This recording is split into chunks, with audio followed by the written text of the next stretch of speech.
Welcome to the 2024 recap of everything that happened at Running Springs over the past year. We are a couple days into January 2025 right now, and looking back on the past year, it's kind of crazy how much was fit into 12 months. So we're going to go 1 month by 1 month. We are going to take clips from this past year, insert them in, and just give you a recap on everything that happened. So in January, we had a couple of births. We had a trip that had a birth happen while I was gone, and just unreal cold weather here in Tennessee that we are not equipped for. And I think we're about to have a part 2 here in 2025. So we had Molly born at the cusp of the year. So we were freaking out the night before January 1st because Maggie started dripping white milk, and that's such a sign that they're about to foal. And so I was just praying so hard that this baby waited till after midnight. It's been exactly 2 hours since this little baby's been born. There we go, Mom. We just need a little help. We just need a little help. Good girl.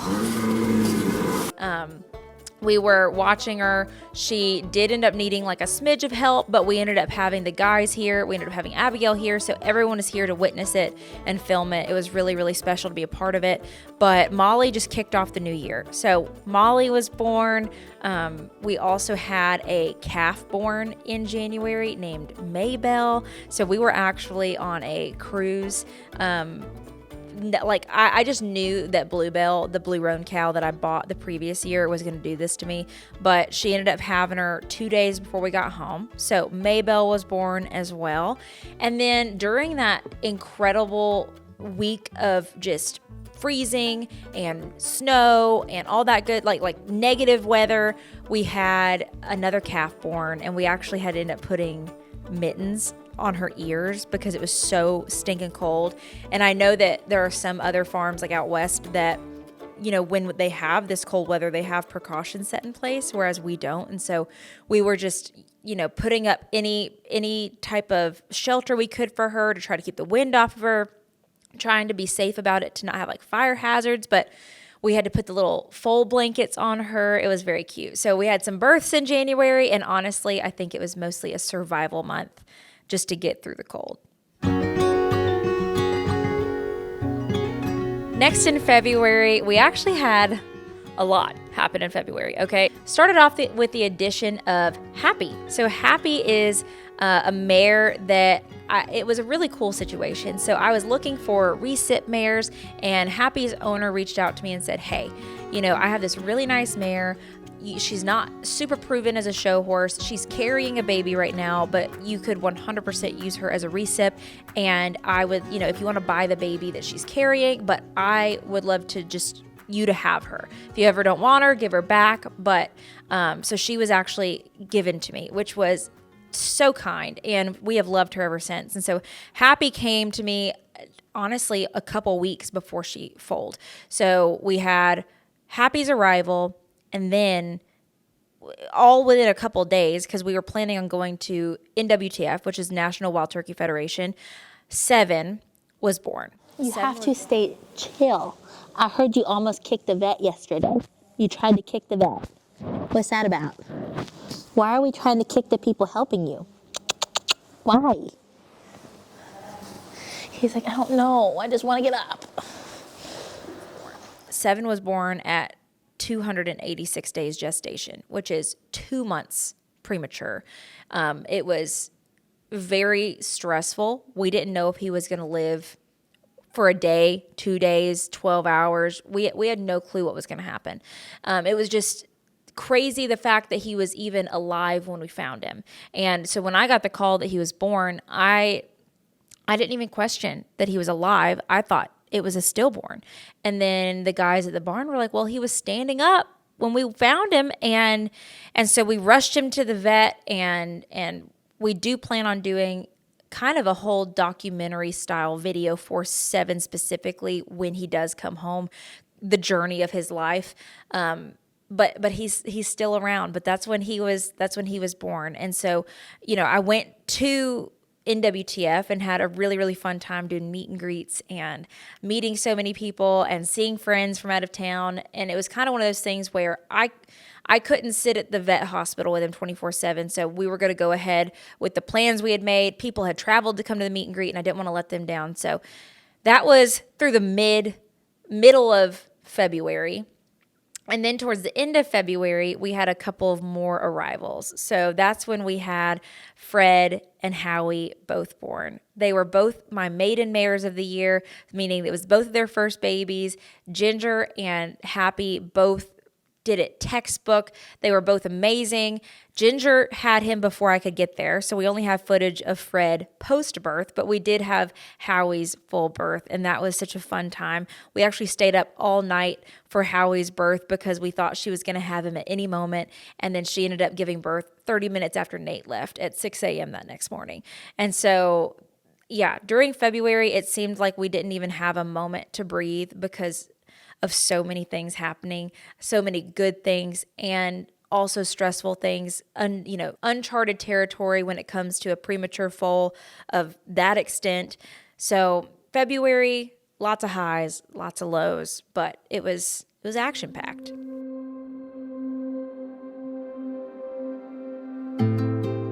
So now in March, you would think maybe we'd have a little bit of a break, but no. It was, again, a very up and down month. Unfortunately, in March, we did lose Cool. Cool being my oldest broodmare, Cool being my probably blue hen of my barn, an absolute incredible mare, not just for her pedigree, not just for her progeny, not just for all those things, but we truly loved her. She was such an amazing horse. And what happened was she was almost full term. She had started having some complications towards the end of her pregnancy. And I've kind of gone into depth about this on my other social platforms, but she had leg swelling, she had some edema in her belly, she was acting uncomfortable, having kind of behavioral changes, and we had reasons for all of those things. Every time one of those symptoms popped up, we could give it a reason. So she had been kicking her stall because she was mad at her neighbor. So that kind of explained why she was stocking up in her back end. She was not able to go out because of how tender she had made herself from kicking the wall, and sometimes broodmares will get edema in their belly when they aren't walking around and they aren't active. And then we just kind of thought her crankiness was due to being cooped up. There were so many things. And it turned out she had a prepubic tendon tear. And when she laid down, she was not in labor, but she either collapsed or she laid down, but she passed away from bleeding out from the tendon tearing. And we lost both Cool and her foal. And that was one of those things where I've talked to multiple vets since then, and it's not a common thing, but now I do know what to look for with those things all put together. And so it's a learning experience that I really wish I hadn't had to learn. So we kind of started off the month roughly. We started off losing something so dear to us. But as farming goes, when one thing is tragic, something else brings the light in, which was the birth of Daphne. Trudy just gave us the most beautiful bay filly in Daphne, and she was born healthy and perfect. And I honestly needed that birth of her to kind of bring me back to life after Cool's passing.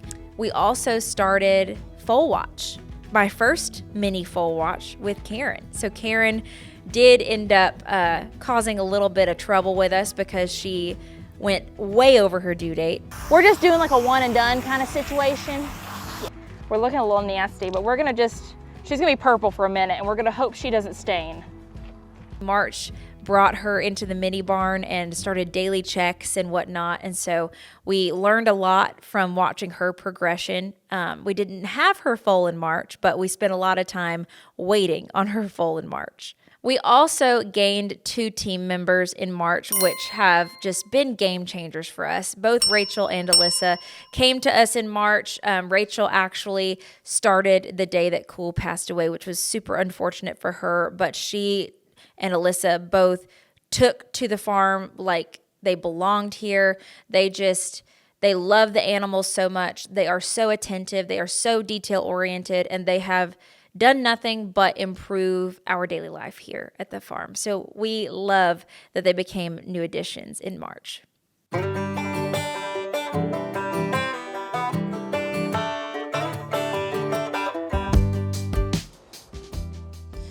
Oh my goodness. We're doing it. We're doing it. April brought a lot more happiness, I would say. We didn't have really any tragedies in April. So we finished out foaling season with the birth of not just Wally, who was our last large foal, and I mean large. He was the biggest of the bunch. We also had Squirt. We got blankets. If my mic was on, you heard me and Jonathan fighting about it. Because I was like, they're definitely in the place that I told you, but they weren't.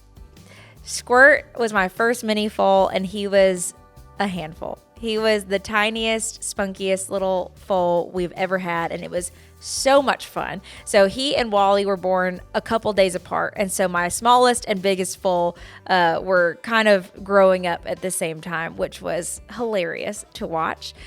We also gained Raven being another recip mare. I was kind of planning on future plans with putting embryos from some of my other mares into recip mares. And while her and Willow did not end up getting pregnant this past year, we do hope that they get to get pregnant this year. So we did gain them last year, and we've just been loving on them and letting them get used to the farm this past year. So that was a really cool thing to have her join the family as well. We also did some extra fun stuff, not just hunting at home. So turkey season in Tennessee is in April, and Abigail got to go on her first turkey hunt. We didn't actually even post this video. I don't know why. I think it was just so busy that we never ended up finishing it, but we went turkey hunting, and me and Matt both doubled up on turkeys, which was a really cool thing. It was a fun hunt. Abigail got absolutely spoiled in the woods that morning, seeing so many turkeys, so many deer came in so close. It was just a morning to be in the wildlife and to see the woods wake up. It was an incredible experience. So turkey hunting happened. We had so many friends coming into town for that.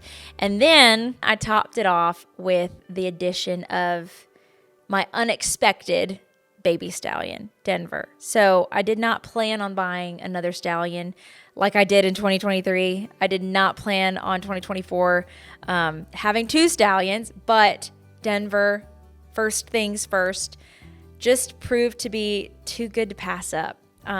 It actually was a full circle moment because his mother, Kennedy, vs. the First Lady, on paper is a full sibling to the foal Cool was carrying that we lost. So she, vs. the First Lady's by VS Code Red, and then Kennedy's mom is a full sister to Cool. And so that just really spoke to me. This stallion I'd seen a year prior and just had so much love for. I thought he was the coolest horse. And then when Amy put him for sale, I got the gut feeling and I had to go with it.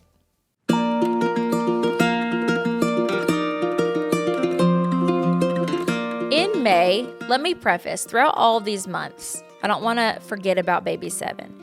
Baby 7 had been at Tennessee Equine that entire time. And again, we're going to go more into detail about 7 in his own video, but we had been focusing on letting his bones develop. So we had been letting him be still. We had tried to keep him off of his joints as much as possible. Well, come May, his bones had developed enough that we actually needed to do more activity. But due to the fact that he had muscle atrophy from not using them, we actually found the Jekyll Center here in Tennessee and started taking him 3 times a week to their water treadmill. And so we were floating him in there at first, and then by the end of him going there prior to UT Knoxville, he started really walking on the treadmill. He was getting stronger.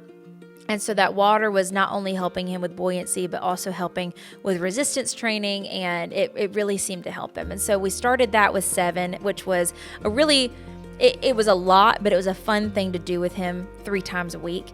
We also went and saw Denver for the first time. So I bought him in April, but wasn't able to go to Texas to see him and meet him and ride him until May. And so we went and made the trip. We went to Aaron Moses' place, which is not far from High Point. So that made it really convenient and fun. So we went and saw Waylon and did his day in the life video where we watched him collect and showed everything that goes into him being a stallion and everything that goes into a work day for him. And then we went and met Denver and saw what an incredible boy he is. And I got to ride him for the first time. And we just got to kind of start that relationship with Aaron and meet all of those people. And while I was in Texas, I think we were in the airport, I found Sophie. Sophie is, if you've watched the YouTube channel, you know she's my 17-hand buckskin mare. And I saw that she came up for sale, and I figured that she would cross amazing with both my stallions at this point.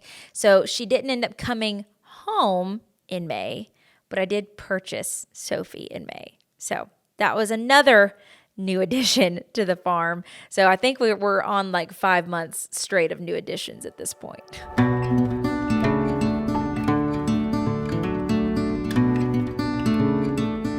June was a fun month. There wasn't as much crazy things going on. We were home a lot more, but I had my birthday, and for my birthday, we got Big Teal, which is the golf cart, which provided much needed transportation throughout the foaling fields and for taking photos and videos of our sweet babies. So that was really fun. I think we basked in just the summer beauty of the babies all in the pasture and hanging out around the farm during that month, because we had not only a new addition, so 6 months of new additions in a row. We had Charlotte, which was actually a rescue. So she is also to be a resit mare, but we rescued her from a kill pen in Oklahoma. That was my birthday present. So she came to the farm. We also had Hank, the donkey, come to hang out with Blanche. He was unsuccessful, but he was there providing us with a lot of entertainment and hanging out. We also had some human visitors come in June because we thought we were only selling Fred to these wonderful people who came to look at him and just kind of see what they thought. But when they got there, they actually ended up loving Howie as well. So we ended up selling both Howie and Fred to the Redline family, and it was so fun to see how much they loved them. And if you're following them on social media now, you know how much they love them, and they are treated like kings in Nebraska now. So that was also fun. They didn't leave in June, but their new owners came and picked them out in June. So you heard me mention in the previous month of June that Hank the donkey was unsuccessful. Well, his younger apprentice, Glenn, came to hang out and see if he could get the job done in July, which we actually still don't know if he did. We haven't had Blanche checked, but he was there for a little while as well. And on that trip, Elena actually fell in love with Buzz. So we had our baby goats that month as well. All the baby goats, Buzz, Honey, and Bee, Edward and Jacob. So Bella and Buttercup both had their babies in July. I actually had to miss a lot of things because of them, but that's okay, because those things were the cutest things I think I've ever seen. And so Elena fell in love with Buzz on this trip, which that's where he ended up going to live once he was weaned. We also had the addition of George. So George was a surprise in July. We didn't think we were going to have a new mini foal until August. Regina decided to have her foal by herself, without warning, no signs, no nothing. And so George just kind of made his way, made his entrance, and his personality could not be more different from Squirt, the first miniature foal. And so we had to, he was like the feral cat of the barn for a little bit, but that was okay. We still love him so much. And so he made his entrance, and that was a very fun time. So we had lots of baby goats, lots of baby horses, all the things in July.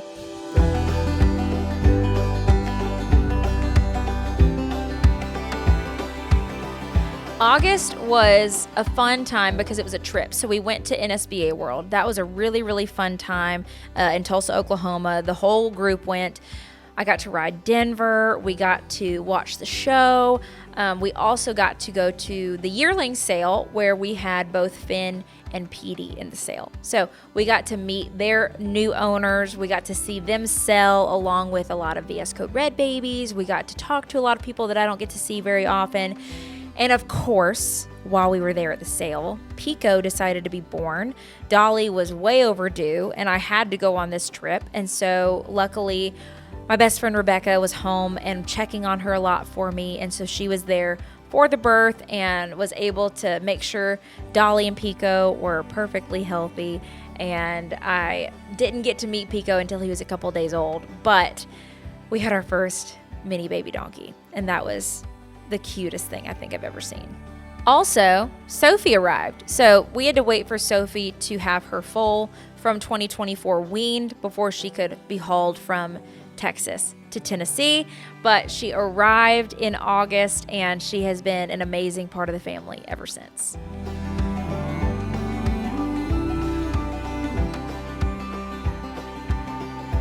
September was action-packed, okay? So we started it off with the dove hunt.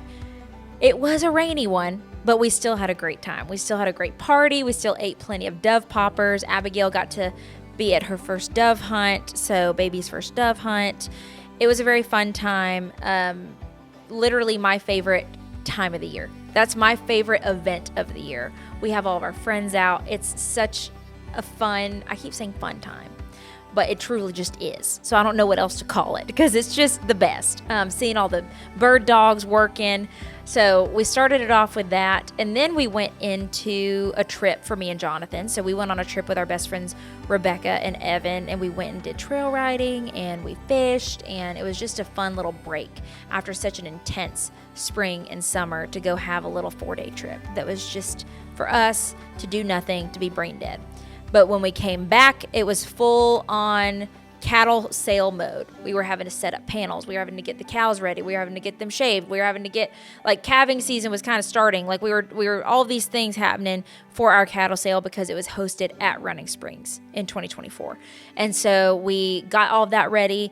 The unfortunate weather that brought devastation to the East Coast brought lots of rain for us, and so it did put a little bit of a damper on the cattle sale to where, a lot of the cows were not super visible due to being out in the pouring rain. We had the arena. Fortunately for us, the arena was available for a lot of the cows, and while I said that I wasn't going to purchase a cow at the sale, I think y'all know me better by now. We did buy Moon Pie, and so Moon Pie became a member of the family. She is a granddaughter of my cow Bluebell, and so really, really looking forward to her and Maybell because they're the same age, having calves together next year. So Rebecca's little girl is eat up with horses, as she should be. And so Annie, my mare, who at that point was like 7 months pregnant, she is the best to put kids on and to go to a horse show and just be a good girl. So she went to her first ever horse show, and she ended up doing walk trot in both the Western and the English. And wouldn't you know, we couldn't just have a fun horse show without some drama happening. So while we were in Murfreesboro at this show and trying to have fun, Ginger decided to puncture her hock and have to have emergency surgery at 8 months pregnant. Unfortunately. And so literally at the same time that we are trying to do this horse show, we were also having to rush home and get Ginger and take her to the hospital. So that was all a little crazy. We also had another new addition. I can't believe, I think there was a new addition every single month of the year this year. But when I purchased Denver earlier in the year, I had been talking to his owner and breeder, Amy, and she had mentioned that because they were moving towards cutting horses, that they would possibly sell his mom, Kennedy, vs. the First Lady. And you know how I had mentioned kind of this sentimental aspect of the fact that she was so closely related to the baby that we lost that year and all those things, and it just felt right. And so in September, I was the one she called when she said, "Hey, we're selling Kennedy. You're my first person to call because you had said you wanted her, but also I really wanted to go to you, and so I had to say yes. And so Kennedy joined the fam in September. It was very quick from me saying yes and doing the whole paperwork aspect of it and then having her shipped here. I think it was less than a week. And so she was bought and arrived in September.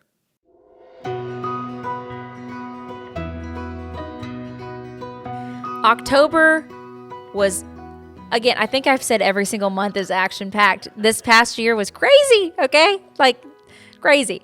So October was crazy. October was a lot. We had a lot of cool experiences. So at the beginning of the month, we went to this event that I was invited to speak at, which was a Facebook IRL event in Austin, Texas. So I was actually a speaker there with Tom Allison, who is the head of Facebook, which was really, really cool. We also got to go to Congress, which was the largest AQH, or the largest single breed horse show in the world. We've talked about it multiple times on this channel, and I got to do a couple of meet and greets. We got to watch the show. It was just a really fun time. So we were there for 5 days and did a lot of shopping, did a lot of riding on Denver, got to watch Aaron ride Denver. It was just a really fun time to hang out with people that, again, these horse shows, when I go to them, I see people that I only see at horse shows. So that was really fun, and it was Abigail's second Congress ever, and so it was actually fun to see that she was picking up on things that I was teaching her the year before, and we just had a really good time. So Congress and the addition of Janice. So we did not go a month without a new addition. Janice came to us in October. So she is a mini mare that I had actually purchased back in May. Forgot to tell you all that, but she had a foal on her side, and so we had to wait for the foal to be weaned, and we also rebred her to a really cool little mini stallion who's a pinto, and so we are awaiting that foal coming in 2025. But Janice, who we now know should have been named Regina, she's a little bit of a mean girl, joined the mini mares. We also really kicked off calving season in October. The majority of our calves were born in October, including my red calves and a really special little girl that we ended up naming Maya. Maya had to have an eye removed, and she is doing super well now, but that was a bit of a shock that she was born with glaucoma, and I actually still have the eye because I'm a weirdo. So that's, it's sitting in the cattle barn. But calving season, of course, had to be a little bit dramatic. So that was and we ended it by going to the High Point Stallion Showcase. This was my second year being able to attend. So we did a bit of a impromptu meet and greet. I think we ended up talking to about 500 people that day. It was 5 hours long of just sitting and chatting and seeing people, and it was a really fun day of beautiful weather, food trucks, there was vendors, there was giraffes, getting to go see them, getting to go see all the exotics. So we hung out there for the whole weekend and got to chat with Chandler, who I bought all my minis from, and he actually owns VS Flatline as well. So that was a good time.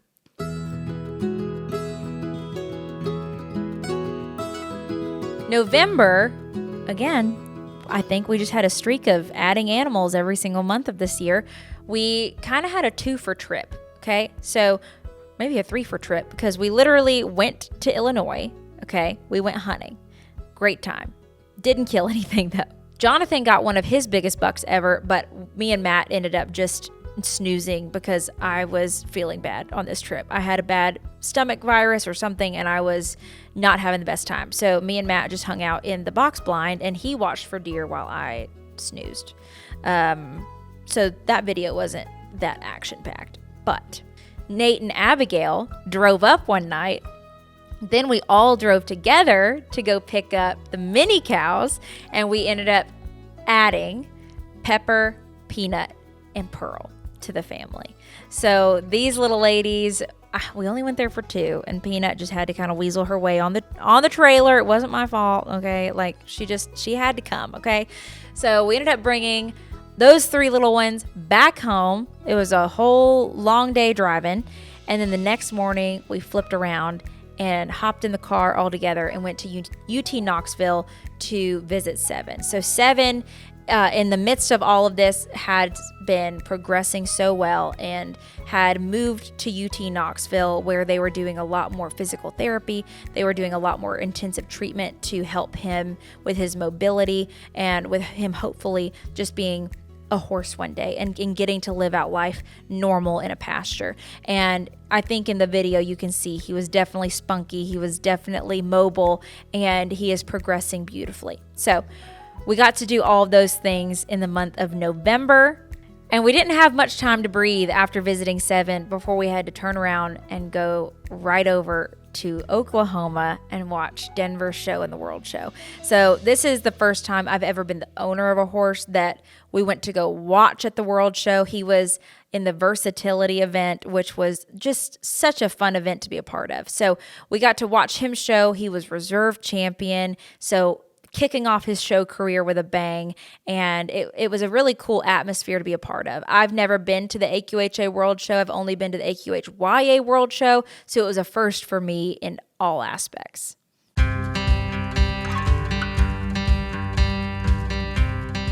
And ending the year with December, we still had additions, okay? We didn't break the streak, but it was, of course, we had to end the year with a little drama, okay? So we thought it was going to be a chill time. So we did our Christmas special. We filmed it. It was great. It was fun. Y'all loved it. We plan on doing so much more of that in the future. That was a great time. Great bonding experience for the team. After that, we went to Texas for a photo shoot and video shoot of both Waylon and Denver for this coming year, because we needed stuff for their marketing material. We needed a stallion video put together for Denver, all these things. That was another fun trip. Well, when we got home, I didn't expect for foaling season to start, okay? So in the week of Christmas, we added Pippa, who was my mom's Christmas present. We got her from the same place we got the other minis from, which is Ponderosa Mini Ranch. So Pippa came a few days before Christmas, and then we surprised my mom with her on Christmas morning. It was really, really special. And I thought that was it. I thought Christmas was done, and we had a few days of peace between that and the beginning of foaling season. But we woke up the next morning to Noelle being born 5 days early, and she is now considered a yearling because of that. But that's a story for another day. So we ended up kicking off foaling season a little bit earlier this year, and Noelle, can't even be mad at her because she came into the world beautiful, healthy, perfect. Earlene is an amazing mama. She had her standing and dry by the time we found her that morning. And, there's a lot of worse things that could have happened than a healthy baby be born just a few days too early. And I think the prior foaling season proved that. And so I'm just really grateful to end the year on a positive note with people I love, with so many new additions to the farm. And I just couldn't be more thankful for y'all who have watched and been a part of all of this and put so much of your own heart and soul into watching these animals and being a part of their lives and their journeys. And I am so thankful for y'all's support of my dreams and things that are to come in 2025. And while there was a lot of things that didn't go the way we thought they would in 2024, while there might have been some tragedies in 2024, it was a really special year. And a lot of really amazing things came from it. And I'm very grateful for it, good and bad. And I'm excited for 2025. So I hope y'all enjoyed this little recap. I hope y'all look forward to 2025 like I do. And I can't wait to give y'all the 2025 recap in a year, because hopefully it was as amazing as this one.